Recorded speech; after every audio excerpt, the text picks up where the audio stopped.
All right, as the Clinton controversy grows, is there an opening now for Vice President Joe Biden to launch a campaign? A new Quinnipiac University survey shows Biden is performing as well or better than Hillary Clinton in hypothetical head-to-head matchups in key swing states. Biden has spent the summer in seclusion following the death of his son, Beau. He's reportedly been deciding whether he has enough money and support to launch a campaign. Yesterday, he met with Massachusetts Senator Elizabeth Warren, and he is expected to make a decision very soon. Joining us now, Josh Alcorn, a close friend of the Bidens and senior advisor for Draft Biden 2016, a super PAC hoping to get the vice president into the race. Josh, good to see you. Great to be here. Thank you, Shannon. All right, you have said, quote, this isn't about Hillary Clinton. But given what we just talked about, why not? Would the vice president be considering this if there wasn't this opening, potentially a lot of trouble for her campaign? Well, I'll say it again. This isn't about anybody currently in the Democratic primary race. This is really about Joe Biden. This is about, look, I mean, he's run for president before. He knows the process he has to go through. He knows that the American people, I think, are looking for authenticity in their presidential candidates this year, and that's Joe Biden. He's the original authentic candidate. Okay, you know you're starting at a disadvantage with some key things you need to succeed here. Money. When you put together Hillary Clinton's campaign and outside groups were supporting her, she's got about $70 million reportedly backing her. Bernie Sanders has done a lot of very surprising fundraising as well. So you start from zero, and the first debate's only a few weeks away. How do you get up to speed? Well, that's the great thing about Draft Biden is that we've been around since March, and we have a grassroots list of about 200,000 people that's growing every day. So we may not have the financial resources, but we certainly have a groundswell of support. I've traveled the country over the last 3 weeks talking to potential supporters, to donors, to activists, and they're enthusiastic to see Joe Biden in this race. Okay, what's your timeline? First debate on the DNC side is October 13th. Yeah, I mean, I think the vice president, having him on that debate stage is an important part of the campaign, and so his decision will be what his decision is, and his timeline will be what his timeline is. It's not my job to speculate on that, but having him on that debate stage will be important. Okay, so yesterday I'm on the train from New York to D.C. We pick up a very important passenger in Wilmington. Yeah. So I see the vice president is on. We thought he was going to be in Wilmington for the weekend. I see with my own eyes he's going to be in D.C. Our White House producer was on a plane with Elizabeth Warren, the senator, from Boston to D.C. They both arrived about 11, and then we find out that they're meeting. Yeah. What was that all about? I mean, I don't know what they talked about.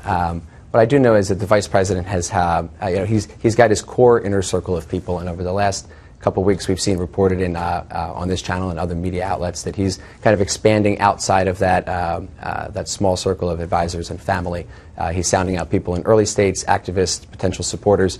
He's talking to someone like Elizabeth Warren, who's got, I think, important, incredible ideas on how to make the economy work for everyone. And I think it's no surprise that he would want to talk to somebody like that. I mean, Joe Biden's been fighting for the middle class for his entire elective career, and talking with her, I think, is just another way to get some more ideas. Well, of course, it raised speculation about whether they would join forces on a ticket. Biden-Warren 2016? You'll have to let the vice president talk about that. I'm not here to speculate on his actual campaign. Okay, so let's talk about a few things that are potential critiques for him not getting in the race. I want to get your response. His age. He would be the oldest incoming president in history at 74 on Inauguration Day.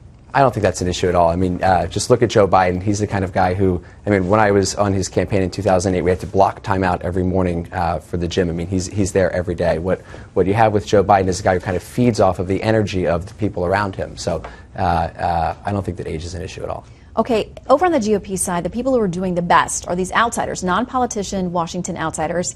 He's been here for decades. So how does he address that concern? Well, I don't think that the people on the Republican side who are doing well are doing well because they're outsiders. I think that there's this sense in the American electorate now that they want a candidate who could look him in the eye, tell him what he thinks or she thinks the issues of the day are, and what they would do to move our country forward. And that's Joe Biden. He's been doing that for years. Okay, he lost in 1988 and 2008 in his presidential runs. What would be different this time around? Again, I mean, I think it's what people are looking for. President Obama in 2008 won because he was kind of he embodied what the American electorate wanted, which was change, which was moving forward. I think, Biden has that, the vice president has that now. Okay, let's talk about some polling that has been very good for him. He's not even in the race, and he's showing up double digits in some important states like Florida, Ohio, Pennsylvania. Let's talk about Ohio, obviously usually a bellwether for presidential elections. There, when you look at trustworthiness, the numbers show People, 59% think he's trustworthy, and that's in contrast to 60% who do not think Secretary Clinton is trustworthy. He also does well there when you go on head-to-head matchups. He beats Donald Trump there by 10 points, and other top contenders more narrowly, but he does come in over Jeb Bush by 3 points and Marco Rubio as well. He leads him by a couple points in that very important state as well. So is that added incentive, these poll numbers, for him to get in? Yeah, I mean, I don't want to go, down this polling number line here. Early polls this early out are incredibly unreliable. I think what's important here is that the folks that have gone to draftbiden2016.com and signed our petition to want to see Joe Biden in the race, they want to see Joe Biden in the race. They're in Florida, they're in Ohio, they're in Nevada, they're in South Carolina, they're all over the country. And that's really what matters, is the folks who want to see him in this race.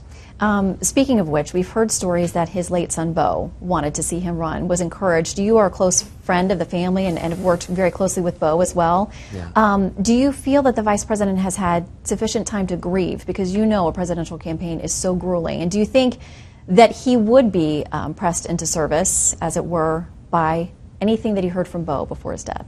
I know Beau wanted his dad to be president. I know that he wanted that in 1988. He wanted that in 2008. I think that the vice president and the Biden family generally has seen, has had a firsthand view of what it takes to be president and the strains that puts on your family. And I think the vice president is, weighing that as part of, his deliberative process. Well, we hope you'll keep us up to date. Sure will. The time is closing on us fast. Josh Alcorn, great to see you today. Thanks for coming in. Thanks for having me.